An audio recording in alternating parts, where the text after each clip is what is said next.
मैंने कितनी बार कहा है कि मेरी कंपनी में काम करने वाले हर इंसान को टाइम की पंक्चुअलिटी होनी चाहिए। यहाँ क्या हो रहा है? जंगल बना रखा है मेरे ऑफिस को। मेरे प्यार का नाजायज़ फ़ायदा उठा रहे हैं आप सब लोग। और चाचा, आप 9 दिन कहाँ गायब थे? चाचा खांसते हुए बोले, सर मेरी बेटी की शादी थी। जय हर्षवर्धन गुस्से में बोले, चाचा ऑफिस में किसी को बताया आपने? और मैडम आशिका, आप बताएं 10 बजे ऑफिस आ रही हैं। ये क्या हो रहा है? मैं सिर्फ 20 दिन के लिए अमेरिका गया था, सबको जॉब से निकालूंगा आज। सब staff member please meeting room में आए। जय हर्षवर्धन के गुस्से का सबको पता था। जय हर्षवर्धन बहुत सख्त स्वभाव का इंसान था। सब एक दूसरे की तरफ देखने लगे कि अचानक से सर कैसे वापस आ गए। सर तो 2 महीने के लिए गए थे ना। मीटिंग रूम में जय हर्षवर्धन सबका इंतज़ार कर रहे थे। सब स्टाफ मेंबर आ गए। मैनेजर साहब, मैं किस चीज़ की सैलरी देता हूँ आपको? वर्कर तो दूर, आप लोग खुद टाइम के पंक्चुअल नहीं हैं। हाथ जोड़कर जय हर्षवर्धन इमोशनली बोले, मैं ऐसे लोगों के साथ काम नहीं कर सकता, आप जा सकते हैं। कल से ऑफिस आने की ज़रूरत नहीं है। मैनेजर साहब ने सॉरी बोला, सर आज हमें माफ़ी दे दें, फिर कभी शिकायत का मौका नहीं देंगे। जय हर्षवर्धन गुस्से वाला ज़रूर था, लेकिन वो दिल का हीरा था। पल भर में गुस्सा ख़त्म हो जाता। सब अपने अपने कैबिन में जाकर काम करने लगे। जय हर्षवर्धन का गुस्सा कम हुआ तो अपने ऑफिस से बाहर आए। श्यामू चाचा हाथ में झाड़ू लिए सफाई कर रहे थे। श्यामू चाचा के पास जाकर खड़े हो गए। चाचा कैसे हैं आप? चाचा मुस्कुराने लगे, जय साहब हम ठीक हैं।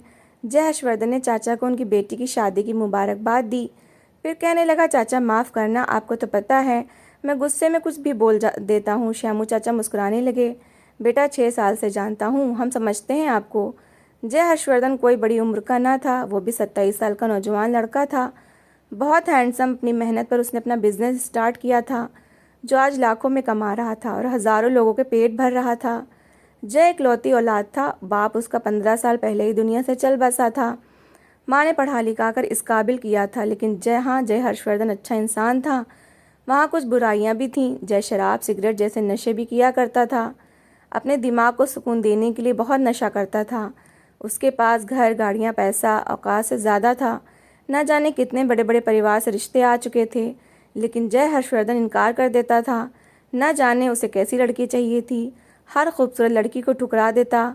माँ ने बहुत समझाया, बेटा तुम्हें शादी कर लेनी चाहिए, लेकिन मिस्टर को न जाने क्यों शादी के शब्द पर गुस्सा आ जाता। घर आया, अपने नौकर को बोला मुझे कोई डिस्टर्ब ना करे। शराब की बोतल खोली और पीने लगा। नशे में डूबकर फिर गाने सुनते सुनते सो गया।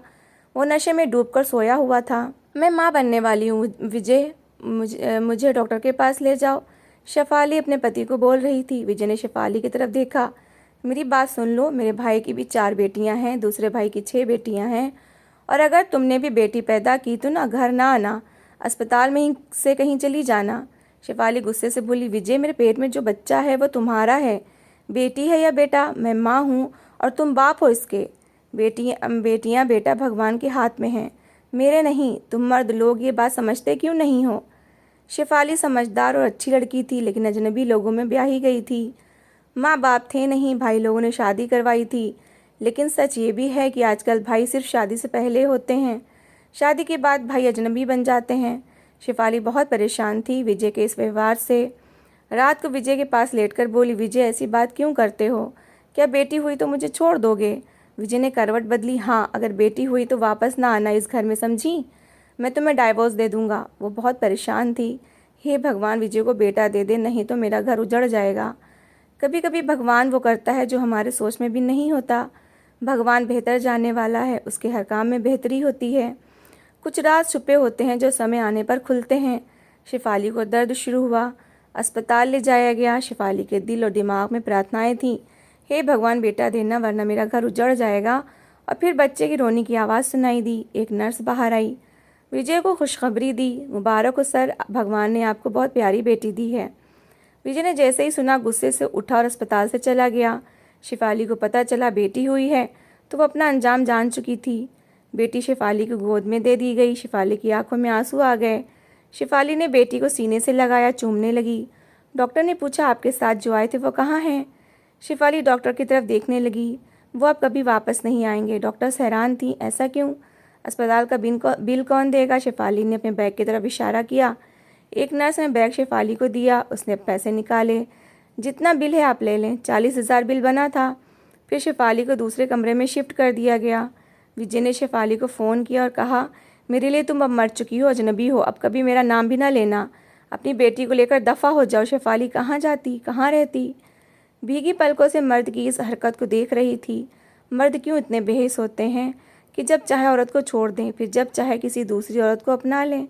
बरसों की मोहब्बत को पैरों तले कुचलने में देर नहीं करते। औरत शरीर पर अलग से मर्द को बर्दाश्त करे और आत्मा पर अलग से। औरत नौकरानी भी बने और खिलौना भी। औरत ज़बान भी ना खोले और सब कुछ समझे भी। उसने अपनी दोस्त को फ़ोन किया, उसे बताया कि विजय ने मुझे डाइवोर्स दे दी है। दोस्त हैरान थी। डाइवोर्स? शेफाली रोने लगी। क्योंकि एक बेटी ने बेटी को जन्म दिया है ना, इसलिए दोस्त के घर गई, कुछ दिन वहाँ रही। फिर सोचा भाई लोगों के पास आगरा चली जाती हूँ, उनको बताऊँगी सब कुछ, शायद कोई जीने का रास्ता निकल आए।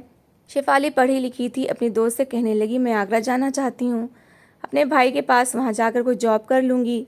विजय ने जाने के बाद खबर ना ली कि शेफाली कहाँ है, कहाँ भटक रही है, भूखी प्यासी मर तो नहीं गई। आखिर विजय मर्द था, मुड़कर कैसे देखता? रोना औरत को होता है, तड़पना औरत को पड़ता है, दर्द औरत को सहना पड़ता है, थप्पड़ औरत को मारा जाता है, गाली औरत सुनती है और तलाक देकर बदनाम भी औरत होती है। शेफाली दिल्ली से आगरा के लिए रवाना हुई। बेटी अभी सिर्फ 2 महीने की थी। ट्रेन की टिकट ली, ट्रेन में जा बैठी। जय हर्षवर्धन दिल्ली गया था मीटिंग के लिए, लेकिन अब वापसी के लिए एयरपोर्ट से कोई फ़्लाइट की टिकट नहीं मिल रही थी, शायद मौसम ख़राब होने के कारण। जय की अगले दिन आगरा में भी मीटिंग थी। जय ने सोचा ट्रेन में ही चला जाता हूँ। टिकट ली, ट्रेन में बैठ गया, बिल्कुल शेफाली के सामने वाली सीट पर बैठ गया। शेफाली बेटी को गोद में उठाए बैठी हुई थी। ट्रेन चल पड़ी। रात का समय था। जय हर्षवर्धन देख रहा था सब लोग सो रहे हैं, लेकिन शेफाली कहीं सोचों में गुम थी। रात का 2 बज गया। आंसू छुपाते हुए वो रो रही थी। जय भी नज़रें चुरा कर देख रहा था कि इतनी खूबसूरत लड़की, इतनी प्यारी बेटी है इसकी, लेकिन ये रो क्यों रही है। बहुत बार कोशिश की पूछने के लिए, लेकिन चुप रहा। रात भर ट्रेन चलती रही, फिर एक स्टेशन पर आकर रुकी। जय ट्रेन से उतरा, कुछ खाने के लिए लिया, फिर वापस आकर बैठ गया, लेकिन शेफाली वहीं बैठी रही। बेटी रो रही थी, शायद बेटी को भूख लगी थी। बच्ची को रोते हुए 10 मिनट गुजर गए। शेफाली चुप करवाने की कोशिश कर रही थी, लेकिन बच्ची रोए जा रही थी। हिम्मत करके जय ने शेफाली से कहा, मुझे दे दीजिए, मैं चुप करवाता हूँ। पहले उसने मना कर दिया, फिर जय को बेटी पकड़ा दी। बच्ची जैसे ही जय के हाथों में आई, चुप हो गई। जय मुस्कुराने लगा। जय जो खाना अपने लिए लेकर आया था, शेफाली को दिया कि खा ले। उसने काफ़ी मना किया, पर भूख लगी थी। खाना खाने लगी। ट्रेन को चलने में भी काफ़ी टाइम था। जय बच्ची को लेकर ट्रेन से नीचे उतरा। शेफाली खिड़की से देख रही थी। जय कुछ खाने का और सामान लेने गया, लेकिन शेफाली घबरा गई थी, कहीं अजनबी मेरी बेटी को लेकर भाग ना जाए। जय वापस आया। बच्ची जय के कंधे से लगकर सो गई थी। शेफाली ने कहा, मुझे दे दीजिए बच्ची। जय मुस्कुराने लगा, आप कुछ देर सो जाएं, सारी रात नहीं सोई आप। शेफाली थक तो चुकी थी, सो गई। ट्रेन चल पड़ी थी। बच्ची बहुत सुकून से सो रही थी जय की गोद में। जय फ़ोन पर बात कर रहा था। शेफाली को जय से सर्दी लग रही थी। जय ने अपनी जैकेट उतारकर शेफाली को पकड़ा दी, लेकिन शेफाली को बहुत तेज़ बुखार था। मैं बोल रही हूँ, मुझे तलाक क्यों दी विजय? जय सुन रहा था। दर्द से सर फट रहा है, दबा दो। शेफाली नींद में बड़बड़ा रही थी। जय पास आया और सर दबाने लगा। वो लोग आगरा पहुँचने वाले थे। शेफाली की आँख खुल गई। जय को अपने इतने पास देखकर वो डर गई। उसने अपना हाथ शेफाली के सर पर रखा हुआ था। शेफाली घबराकर उठी और जय को एक थप्पड़ मार दिया। वो बहुत डर गई थी। तुम्हारी हिम्मत कैसे हुई मुझे छूने की? सब लोग उनकी तरफ देखने लगे थे। जय को बहुत गुस्सा आया था, लेकिन पहली बार कोई लड़की जय को अच्छी लगी थी। अपनी बेटी जय की गोद से उठाकर बोली, शर्म आनी चाहिए आपको। जय कुछ कहता कि शेफाली गुस्से से उठकर दरवाजे की तरफ जाने लगी। ट्रेन रुकी, सब उतर गए। देखते ही देखते शेफाली कहीं गुम हो गई। जय ट्रेन से बाहर आया। उसका ड्राइवर पहुंच चुका था उसे पिक करने के लिए। जय के दिलो दिमाग में शेफाली बस चुकी थी और वो छोटी सी बच्ची बिल्कुल कोई प्रिंसेस लग रही थी। जय उसकी बेटी को फिर से गोद में उठाना चाहता था, लेकिन वो लड़की कौन थी, कहाँ गई, कुछ पता नहीं। शेफाली अपने भाई के घर पहुंची। भाई भाभी लोग हैरान थे। शेफाली 2 महीने की बेटी लेकर आ गई। शेफाली ने सब कुछ बताया कि विजय ने बेटी पैदा करने पर तलाक दे दी। भाई ने हौसला दिया, हम बात करेंगे, उससे कोर्ट जाएंगे, लेकिन शेफाली ने मना कर दिया। वो पढ़ी लिखी थी, किसी पर बोझ नहीं बनना चाहती थी। भाई से कहने लगी, भाई आप बस अगर मुझे इस घर में रहने की थोड़ी सी जगह दे दें। भाभी की तरफ देखकर बोली, मैं आपके घर के सारे काम कर दिया करूँगी भाभी, आप परेशान ना हो। बस कुछ दिन तक मैं कोई नौकरी ढूंढ लूँगी। कुछ दिन गुजरे। शेफाली ने एक जगह देखा, एक कंपनी को असिस्टेंट मैनेजर की ज़रूरत है, सैलरी अच्छी और कंपनी घर भी देगी। शेफाली ने इस जॉब के लिए ऑनलाइन अप्लाई किया था। कंपनी ने एजुकेशन देकर इंटरव्यू के लिए बुलवा लिया। सुबह 9 बजे इंटरव्यू था। शेफाली ने अपनी बेटी को भाभी के हवाले किया, रिक्शा लिया और कंपनी के ऑफिस पहुंच गई। सामने काउंटर पर अपना नाम बताया, इंटरव्यू के लिए बुलवाया सर ने मुझे। वहां पर खड़ी लड़की ने कहा, मैडम आप इंतज़ार करें, सर बुलाते हैं तो आपको भेजती हूँ। 1 घंटा गुजर गया था। शेफाली को आवाज़ दी, आ जाइए। उसका दिल धड़क रहा था। कमरे में गई, सामने बैठे साहब कुछ लिख रहे थे। फिर उसकी सीवी पढ़ते हुए बोले, शेफाली उम्र 24 साल, तलाक हो चुकी है, एक बेटी है। शेफाली नज़र उठाकर जैसे ही देखा, ये तो वही ट्रेन वाला लड़का है जिसको थप्पड़ मारा था। शेफाली डर गई, लेकिन जय देखकर मुस्कुराने लगा। उसे यकीन नहीं हो रहा था कि ये वही लड़की है जो मुझे सोने नहीं देती रातों को। वो अपनी कुर्सी से उठ गया। जय को उठता देख शेफाली भी डर गई। ये तो वही लड़का है जिसको ट्रेन में थप्पड़ मारा था मैंने। वो कमरे से बाहर जाने लगी। जय हर्षवर्धन ने आवाज़ दी, मैडम रुकिए आप, मुझे यकीन नहीं हो रहा। जय का तो जैसे कोई सपना पूरा हो गया हो, जैसे बरसों की प्रार्थनाएं रंग लाई हों, जैसे कोई बिछड़ा बरसों बाद मिला हो। वो अपनी कुर्सी पर बैठा। मैडम बैठें। शेफाली समझ रही थी, अब तो मुझे यहाँ जवाब नहीं देंगे। जय ने प्यार से पानी का गिलास आगे बढ़ाकर बोला, पानी पी लीजिए, बताएं आपकी बेटी कैसी है, ठीक है। वो खामोश हो गई। शेफाली ने नज़रें उठाकर जय की तरफ देखा। सर मेरी बात सुने, सर मुझे माफ़ कर दें, मैंने उस दिन आपको थप्पड़ मार दिया। सर मुझे पता है आप गुस्से में हैं, मैं जानती हूँ आप मुझे जॉब भी नहीं देंगे, लेकिन सर मैं बहुत मजबूर हूँ, लेकिन कोई बात नहीं सर, आप मुझे माफ़ कर दें। वो अपने पेपर उठाकर जाने लगी। जय ने तुरंत एक पेपर पर साइन किया। आपकी नौकरी पक्की, मैडम कल से आप ज्वाइन कर लें। शेफाली को कुछ समझ नहीं आ रहा था। क्या? शेफाली नज़रें झुकाए बैठी थी कि वो बड़ी बड़ी पलकों की तरफ देख रहा था। कितनी प्यारी आँखें हैं, कौन कमबख्त इनको देखने के बाद किसी शराब का नशा करेगा। जय हर्षवर्धन खुद को संभालो, वरना इन आँखों में डूबकर फना हो जाओगे। शेफाली उठी। सर अब मैं चलती हूँ, मेरी बेटी परेशान होगी, अभी 4 महीने की है। जय हर्षवर्धन ने हामी से हिलाया। ठीक है मैडम, जाएं आप चाहें तो मैं आपको घर तक छोड़ दूँ, शेफाली ने धीमी आवाज़ में कहा। सर थैंक यू, चली जाऊँगी। जय हर्षवर्धन को शेफाली से मोहब्बत हो गई थी, और मोहब्बत भी ऐसी जिसमें मिल जाना ज़िंदगी और बिछड़ जाना मौत हो। जय हर्षवर्धन बहुत खुश था। मैनेजर को बुलाया।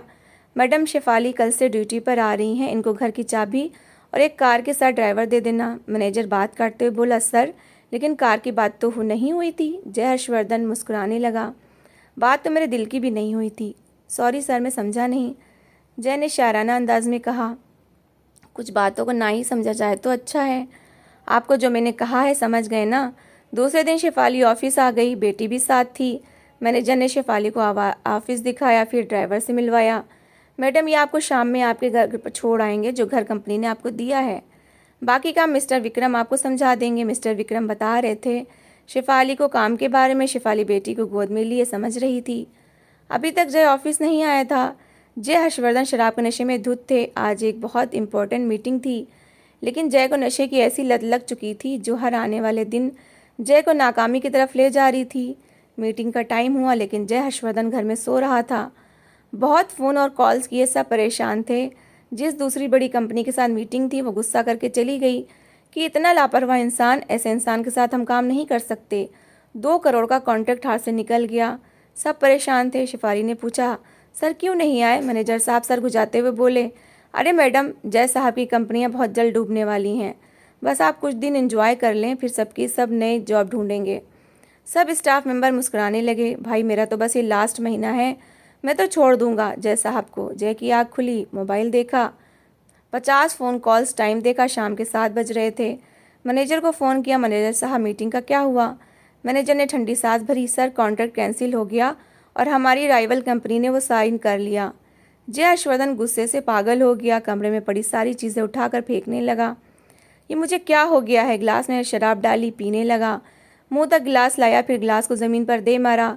सर को दबाते हुए चीखने लगा, आंखें लाल हो गई थी। नशे की तलब हो रही थी, लेकिन वो नशा नहीं करना चाहता था। माँ कमरे में आई, जय की हालत देखी। माँ कहने लगी, मेरे बच्चे ये क्या हालत बना ली है तुमने? जय माँ की तरफ देखने लगा, मुंह से झाग निकलने लगा। जय हर्षवर्धन खुद से लड़ रहा था। वो शराब और कोकेन के नशे में डूबकर तबाह हो रहा था। कहते हैं किसी को मौत से बढ़कर सज़ा देनी हो, या तो उससे मोहब्बत बेपनाह करके छोड़ जाओ, बेवफाई कर जाओ, या नशे पर लगा दो। कॉलेज यूनिवर्सिटी के दिन में सिगरेट से शुरू होने वाला नशा दोस्तों में बैठकर शराब से पाउडर तक चला गया, जो अब आदत बन चुका था। जय हर्षवर्धन की आंखों में आंसू थे। माँ करती भी तो क्या करती। आखिर माँ ने सोच लिया जय की शादी कर दूंगी, पत्नी आ जाएगी तो संभाल लेगी। उन्होंने लंदन में अपनी दोस्त से बात की, बस अब दोस्ती को रिश्तेदारी में बदल देते हैं।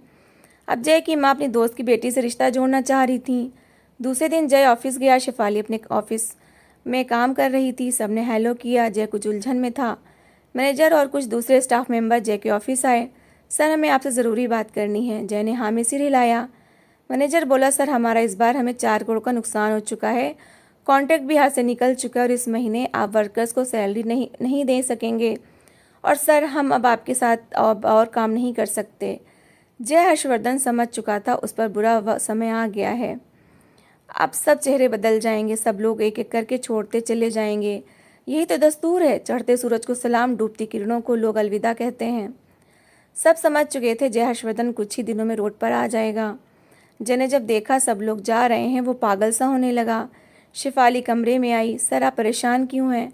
जय मुस्कुराने लगा। कुछ नहीं शेफाली जी, आइए आप बैठिए। जय ये बात कह देना चाहता था कि शेफाली तुम्हें भी जाना हो तो छोड़ जाओ। अपनी कुर्सी से उठा, लंबी सांस ली। शेफाली, मैंने ये कंपनी बहुत मेहनत से बनाई थी। मैंने दिन रात करके भूख प्यास बर्दाश्त की, फिर एक कंपनी बनाई। भगवान मुझे कामयाबी देता गया। मैं दिनों में लाखों में करोड़ों में कमाने लगा। लेकिन मैं फिर शराब के नशे में डूब गया और नशे में रहना मुझे बर्बाद करने लगा। आज मैं सिर्फ जय हर्षवर्धन हूँ, एक बेबस हारा हुआ इंसान। जय एक मजबूत इंसान था, लेकिन आज टूट गया था जब साथ कम करने वाले साथ छोड़ गए। इस टाइम मुझे सबसे ज़्यादा इनके साथ की ज़रूरत थी और वो इस समय में ही रास्ता बदल गए। जय ने उसकी आंखों में देखा। शेफाली, मुझसे शादी करोगी? शेफाली अपनी कुर्सी से उठ गई। सर ये आप क्या कह रहे हैं? जय ने शेफाली की तरफ देखा। शेफाली, मुझे मजबूत सहारे की ज़रूरत है और वह सहारा तुमसे अच्छा कोई नहीं दे सकता। जैसे तुम्हारी तलाक हुई, तुम्हारी जगह कोई दूसरी लड़की होती तो आत्महत्या कर लेती या रोती रहती, लेकिन तुमने इस ज़माने की आंखों में आंखें डालकर मुकाबला किया और अपने पैरों पर खड़ी हो गई। वरना औरत तो मजबूरी में आकर अपना शरीर तक बेच देती है। शेफाली समझ रही थी जय की बात, लेकिन वो डर रही थी।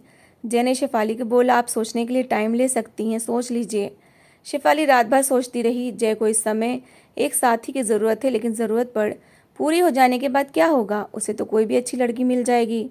शेफाली ने फैसला किया, मैं भी जॉब छोड़ दूंगी। आज जय ऑफिस नहीं आया था। वो जय के घर गई। गार्ड ने दरवाज़ा खोला। शेफाली ने कहा, जय सर से मिलना है। पहले गार्ड ने मना कर दिया, फिर जय की माँ ने कहा, आने दो इस लड़की को। शेफाली बहुत खूबसूरत लग रही थी, गोद में बेटी को उठाया हुआ था। जय की माँ ने देखा, बहुत प्यारी हो बेटी, आपको जय से क्यों मिलना है? उसने जय की माँ को बताया, मैं जॉब छोड़ रही हूँ। वो आए तो उन्हें मेरा ये रिजिग्नेशन लेटर दे दीजिएगा।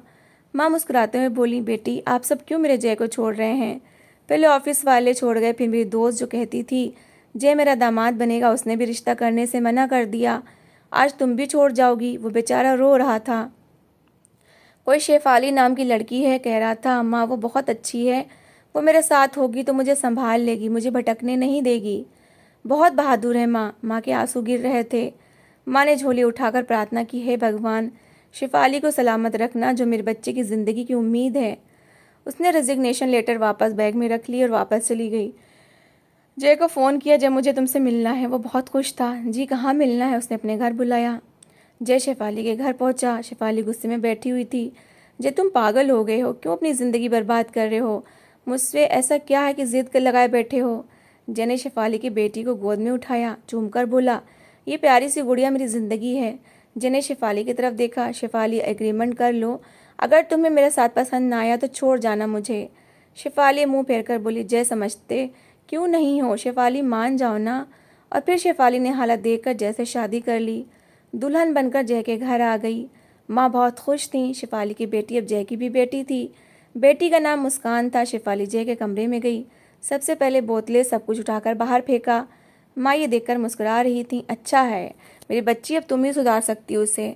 जय ने मुस्कान को गोद में उठाया हुआ था। सिगरेट तो रहने दो। शेफाली ने गुस्से से जय की तरफ देखा। जय बिल्कुल चुप हो जाओ और जाओ गार्डन में बैठ जाओ जाकर। 3 घंटे की मेहनत के बाद कमरा बिल्कुल बदल गया था। जय देखकर हैरान रह गया। शेफाली ये क्या कर दिया है? हर चीज़ अपनी जगह पर थी। सलीके से कमरा संवारा हुआ था। जिंदगी औरत के साथ ही स्वर्ग बनती है। रात का समय था। जय कंपनी के बैलेंस शीट देख रहा था। शेफाली पास बैठी चाय पी रही थी। मुस्कान बेड पर लेटी खेल रही थी। लाखों का नुकसान हो चुका है। मेरे पति, हिम्मत से काम लो, हम दोनों मिलकर काम करेंगे, मैं हूं ना तुम्हारे साथ। शिफाली, मेरा हौसला, मेरा जीवन अब तुम ही हो। शिफाली ने नई कंपनियों से कांटेक्ट किया, खुद मीटिंग अटेंड करती। कॉन्ट्रैक्टर शिफाली पर यकीन करने लगे। उसका अंदाज बहुत असरदार था। जी ऑफिस में बैठा था, फ़ोन आया। मिसेस हर्षवर्धन के साथ हमने जो 25 लाख का प्रोजेक्ट डिस्कस किया था वो हम आपको दे देते हैं, बाकी की बातें मिलकर हो जाएंगी। जय खुशी से झूम उठा, दौड़ते हुए शिफाली के पास गया। मेरी जान, हमें कॉन्ट्रैक्ट मिल गया है। जय भगवान हमें कामयाब करेगा, तुम देखना।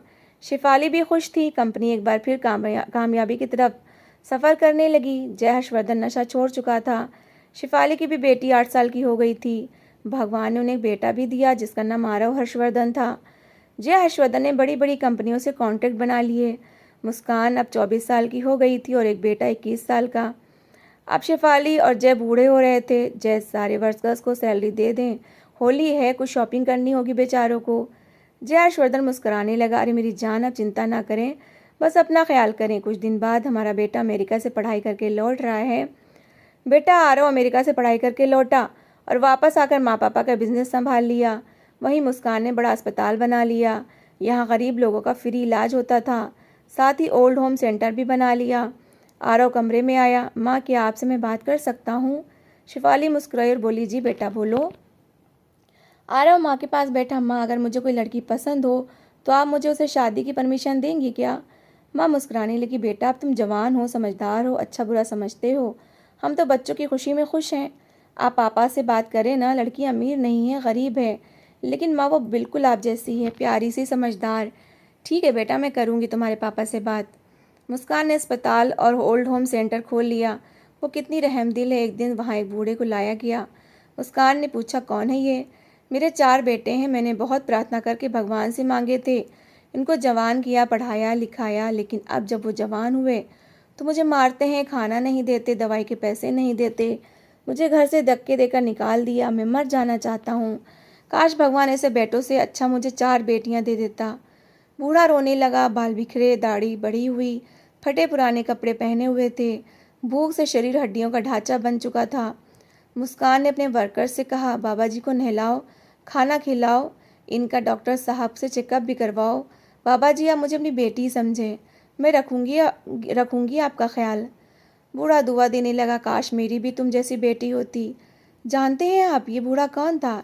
ये बूढ़ा मुस्कान का बाप था, जो अपनी बेटी पैदा होने पर अपनी पत्नी को डाइवोर्स देकर छोड़ गया था।